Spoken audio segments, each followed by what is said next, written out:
Welcome to Matters Financial and Geopolitical from a Frontier. Thank you as always for stopping by. I'm grateful. I hope the week's gone well. It's been very hot. We've had massive spikes in temperature around this sort of time, midday. A little bit like Bitcoin and avocado prices this week, simply gone off the charts. But fortunately we got some rain and we've all been waiting for the rainy season like we do every year here in Nairobi. Sub-Saharan Africa, Pompeo pledges support for Congo's Tshisekedi change agenda in first meeting to tackle corruption, improve human rights, strengthen security during their first meeting on Wednesday, the State Department said. After Pompeo yesterday's real security focus for Tshisekedi during the next 2 days of his visit to the US, he's met with the CIA Director Gina Haspel, and he's going to meet with the White House National Security Advisor John Bolton. Look, I wrote about the election. It was an incredible plot twist of Roald Dahl proportions because he was the third candidate. Was he second? He was second. He was ahead of Kabila's protege, who was third. But of course, Martin Fayulu won that election by all accounts. And Kabila, as a response to the fact that his chosen protege or Dauphin had been decimated, suddenly landed on Tshisekedi. But the point is, you can see geopolitics at play. The Americans and Europeans are probably thinking to themselves, it's just not worth fighting this on the election result. The better way to fight it is to support Tshisekedi and look to give him enough power to diminish Kabila. So it's going to be an almighty head-to-head, because Kabila is a very, very bright man, and has boxed in Tshisekedi by controlling the parliament and the governorships of all the areas of the Congo. Algeria's President Bouteflika is gone. What happens now? New York Times. On Tuesday night, the wheelchair-bound 82-year-old president was finally forced from power. Protesters remarkably succeeded in removing Bouteflika from office without a single life lost or shot fired by the security services. Really remarkable.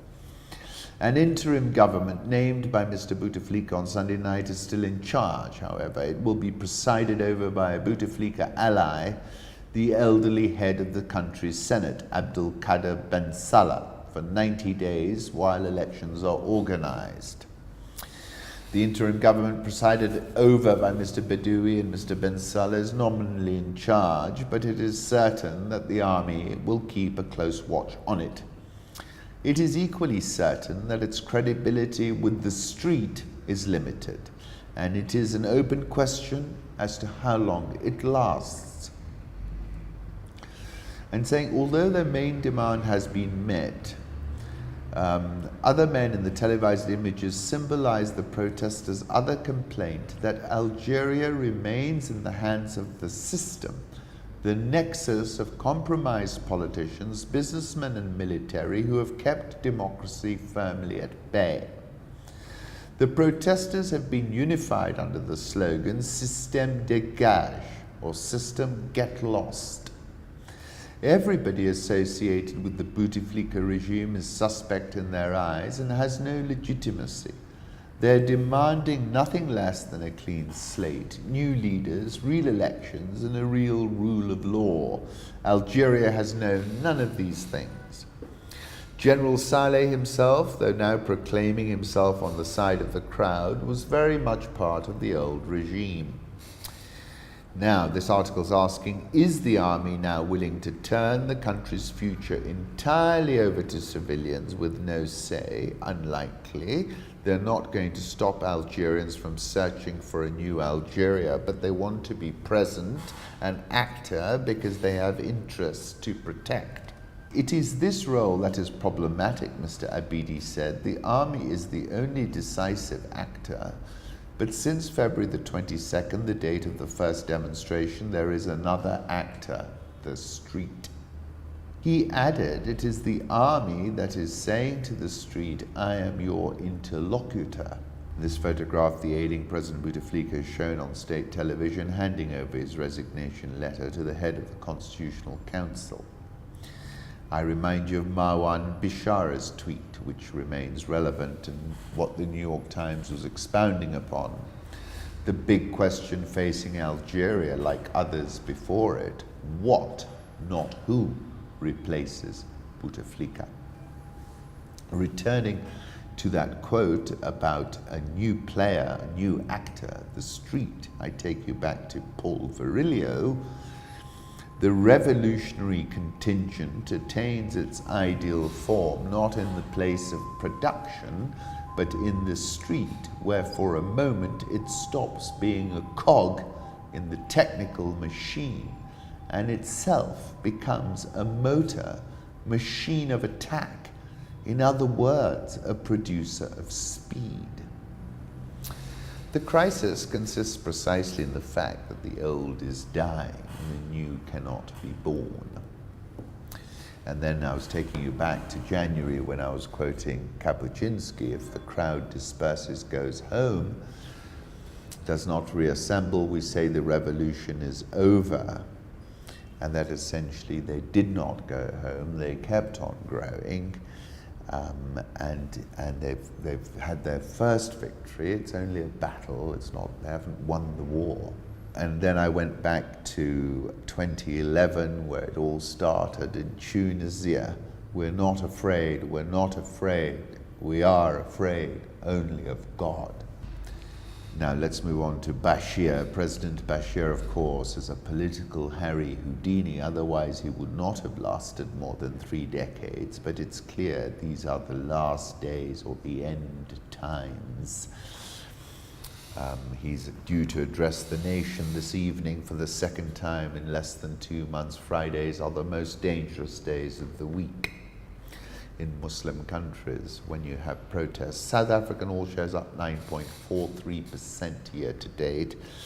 Dollar versus Rand 14.0877. Big demand for Egypt's Eurobond yesterday. It got 9 billion euros of orders, and it's going to issue a 2 billion euro deal split between a 6-year tranche at 4.75% and a 12-year at 6.38%. I take you back to something I wrote a few weeks ago when I said that I was comparing Al-Sisi and Baba Goslow, and I said Al-Sisi made bold moves when it came to the economy. Egypt devalued its currency early and is now reaping the dividend from its bolder economic policy. Nigerian all-share down 5.97% this year, the worst performing stock market in dollar terms during the tenure of Muhammad Buhari. Ghana Stock Exchange is down 3.9%. Vodacom unit in Tanzania is alleged to have caused a $4.76 million loss to Tanzania. Egyptian Hisham Hendi and other executives intentionally and willfully organized a criminal racket which caused the government to suffer a pecuniary loss. They're held, they were not allowed to enter a plea or apply for bail and are being held in police custody until the case comes up on the 17th of April. I've spoken about this severally, and in my last article I said that you've got to have a Magufuli haircut, basically, if you're an investor into Tanzania, and that tells you why. And now he's sitting on a whole bunch of cashew nuts which are going stale very quickly. Nuts to the market, President Magufuli's bold move to bypass the cashew middlemen by bringing in the army is likely to have disastrous results.